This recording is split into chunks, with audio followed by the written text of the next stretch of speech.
مشكلة ناس كتير مش انها بتفكر غلط، لكن عارف ايه مشكلتك انا وانت وناس كتير قوي؟ انها بتفكر بطريقة واحدة بس. قد يكون تفكير حضرتك انك متشائم، قد يكون تفكير حضرتي اني متفائل. فلما قلت لك مثلا اعرض عليك مشروع تقول لي ده وحش والناس كلها بتخسر ومنافسة كبيرة، او تعرض علينا مشروع لك ده هيبقى حلو ده بيكسب ذهب وبتاع ونلبس في الاخر. عشان كده يقول لك كل واحد عاجبه دماغه، ولما وزعوا الارزاق كل واحد قال لك ايه انا عايز رزق اخويا او الرزق الاعلى. لكن لما وزعوا لدماغك كل واحد عجبه دماغه، او لما ربك يعني بتقال ربك هو اللي وزع الارزاق ووزع الادويه، كل واحد عجبه دماغه.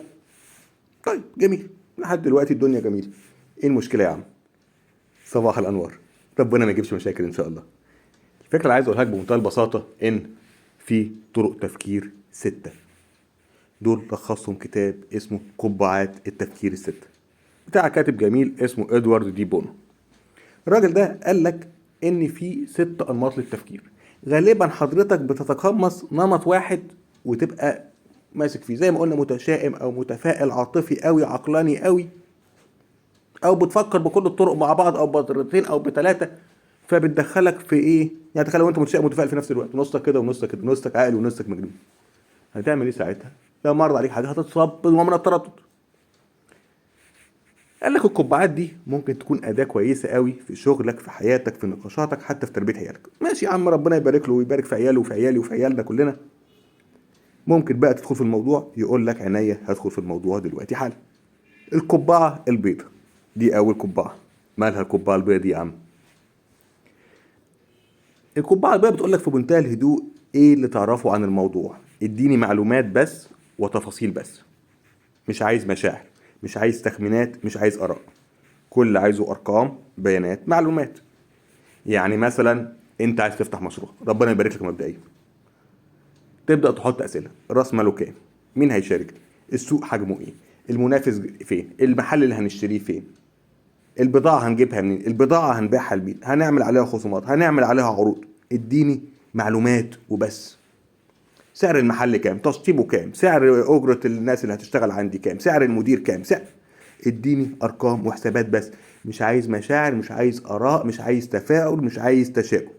ده اللي انا عايزه من القبعه البيضاء: تفاصيل، معلومات. حلو، ندخل على القبعه اللي وراها. قال لك القبعه الحمراء. ماشي، دي القبعه اللي انت ممكن تكون بتتكسف منها لو كنت راجل زي حالاتي. يعني ليه؟ لانها بتتكلم عن المشاعر، بتسمح لك انك تطلع كل مشاعر. تقول لك مثلا انا قلقان من المشروع ده، مش مستريح له. من حقك تقول كلامك حلو، ولكن مش مستريح، حاسس ان في حاجه غلط. الكلام ده تو جود تو بي ترو، يعني واضح ان هو مش حقيقي.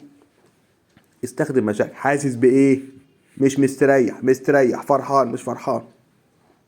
تمام. مش عايزين افكار منطقيه، مش عايزين ارقام. كل اللي بسالك وانت لابس القبعه ديت اديني مشاعر فقط. واذ كان مجازا يعني القبعه الحمراء هي عكس القبعه البيضاء. تالت قبعه القبعه السوداء. يا ساتر استر يا رب، ايه موضوع القبعه السوداء دي يا عم كمان؟ انت عارف بقى، دي القبعه بتاعت الناس المتشائمه. تيجي لصاحبك تقول له عايز اعمل، تقول لك هيخسر، المنافسه شديده، مش عارف ايه، ويسود الدنيا في وشه. مش هنلاقي فلوس ندفع اجور العمال، مش هنلاقي فلوس ندفع اجور مثلا ايجار المحل، ده في مصاريف كهرباء، ده في مصاريف كذا، ويقفل الدنيا في وشه. تقول له بس انا جالي مغص من كلامك، بس مش عايزين مشروع، هنقعد في البيت عشان تنبسط. ده رخامه هذه القبعه، ولكنها ضروريه. القبعه دي مش بقول لك عشان اكرهك فيها، لا، هي ضروريه وهتلبسها وهتستخدمها. بتكلمك عن المخاطر، عن العيوب، عن أسوأ السيناريوهات. ايه اللي ممكن يفشل، ايه اللي ممكن يخسر، ايه أسوأ حاجة ممكن تحصل لما نخسر. نيجي بقى عكسها تماما، القبعة الصفراء: والدنيا ربيع والجو بديع وقفل لي على كل المواضيع. عكس تمام القبعة السود. صاحبك المتفائل، عارف لو تقعد مع حد يبقى متفائل قوي يقول لك هنكسب وبتاع والضحكة من الودن للودن، متفائل على ايه يا ابني؟ برضه قبعة مهمة، مش عايزين نكرهها، قبعة مهمة وجميلة. بس دي بقى سيادتك بتسأل العكس تماما. بتقول لو نجحنا هنكسب ايه؟ ايه الفرص؟ ايه الفوائد؟ ايه المكاسب المستقبليه؟ حاجه منتهى التفاؤل، اعوذ بالله. المشكله ان في ناس بقى ايه، عارف يعني ايه، يا بتلبس القبعه بتاعه التفاؤل دي بزياده، يا في ناس عكسها. تلاقي صاحبك كده الاتم اللي في الشله اللي ايه، متشائم بزياده. طب الذكاء ايه؟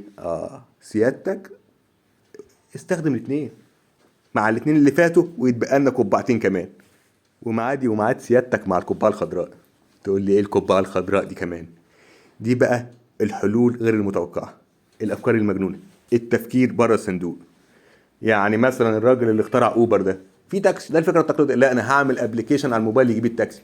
فكره كسرت الدنيا لدرجه انها اتنسخت 100 مره بعديها. عندك كريم وعندك مش عارف ايه، 100 الف ابلكيشن دلوقتي التوصيل التشاركي ده قوه التفكير بره الصندوق. قبعه حلوه وجميله، ولكن لازم ايه نلبسها برضه. كلامك عن حلول غير متوقعه، الافكار المجنونه، كسر القواعد. بس ما تستخدمش بقى لا نقد ولا تقييم، لا لازم ايه يكون شعارك في اللحظه ديت ايه؟ يلا نفكر بره الصندوق. حلو. طيب يبقى القبعه الخضراء دي ممكن تسميها قبعه التطوير الايه الحقيقي. بعدين القبعه الزرقاء. ايه بقى قصه القبعه الزرقاء دي؟ بيشبهوها زرقاء عشان تشبه السماء. يقول لك بعد ما انت عملت ده كله، هات كل المعلومات السابقه حطها في ورقه واحده. المعلومات، الاحساس، التفاؤل، التشاؤم، التفكير بره الصندوق، دي بقى الايه، اكنك بتعمل ملخص او بتشمل القصه كلها. حلو. بتسال بقى اسئله من نوع ايه؟ نبدا بالتفكير ازاي؟ طب بما ان كل الكلام اللي فات دوت، اذا هنعمل ايه؟ وبالتالي انت كده رتبت عمليه التفكير كلها. يعني خليك مثلا، وخليني مع سيادتك نطبق فكره القبعات السته دي على اي قرار. واحد مثلا قرر، او حضرتك قررت، او حضرتي، بلاش حضرتك عشان ما بقاش بتكلم عنها. قررت اغير شغلي. اسال مرتب الشغل الموازي هيبقى كام؟ عدد ساعات الشغل ايه؟ الزملاء هيبقى شغلهم ايه؟ الفرص ايه؟ ده لو لابس قبعه البيضاء. طب الحمر، انا حاسس بايه؟ مرتاح ولا مضغوط؟ لا اقول لك صدقني انا مش مبسوط عشان خاطر هغير مثلا منطقه الراحه اللي انا متعود عليها، ومتعود على زمايلي، وتعودت على الشغل، وتعودت على المدير الرزل. انا يا عالم المدير الجاي هيبقى ظروفه ايه؟ طب لو هرتدي القبعه السوداء بعيد عنك، تشائم بقى، هيطلع المدير اسفت من هنا ويعايز الشغل اكتر، ويا عالم ممكن ياكلوا عليا مرتبي، وقال ممكن يكرشوني. الشركه هنا مرتباتها مش كتير بس مستقره، ما بترفتش حد. ده انا سامع ان هناك بيفوروا اول ما التارجت بتاعك ما يجيش ولا بتاع. طب لو لبست القبعه صفراء، تطوير بقى، اروح مكان جديده واتعرف على ناس جديده ومرتب اكبر، والحياه هتبقى حلوه وخبرات جديده. تفاؤل بقى، تفاؤل حسام. طيب القبعه الخضراء، لا مش هسيب شغلي دلوقتي، او هنتقل تدريجي، او هشوف مثلا شغل بارت تايم مع الشغل الايه اللي معايا. تفكير بيحاول يكون بره الصندوق. طيب لو هرتدي القبعه الزرقاء، امسك بقى كل المعلومات ديت احطها كده، بما ان كل الكلام الفارغ اللي سبق ده، اذا اعمل ايه؟ خليني في شغلي بلا وش، خليني في شغلي لسه هتنقل بقى وبتاع. يمكن الكتاب دوت ما بيقولكش خد القرار الصح، لكن بيعلمك تفكر صح، وده الاهم. لو فكرت صح مع الوقت مهاراتك هتتطور، والموضوع هيكون ملازم ليك في كل أنشطة حياتك. أتمنى تكون استمتعت واستفدت بالحلقة ديت. سبسكرايب لو مهتم تشوف الحلقة الجاية. أشوفك الحلقة الجاية على خير، وسلام.